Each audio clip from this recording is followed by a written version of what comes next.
Okay guys, yan na. Ay, dapat mag-post pala doon. Nagiging tatlong pan.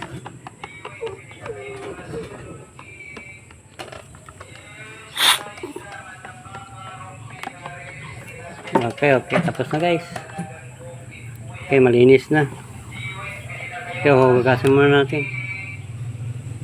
Yan gagawin natin ngayon guys. Ito, sasali natin dito ulit.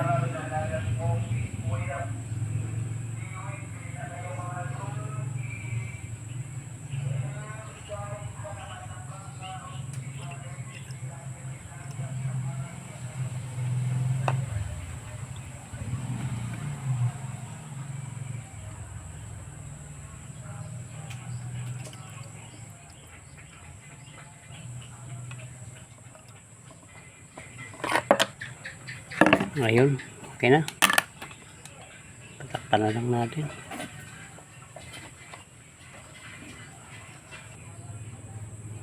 Okay, ito na guys. Yari na. Malinis na yung ano. Wala na yung tanso. Kulay ano na siya. Parang kaya kulang ng liwanag. Ayun. Ganun pala eh.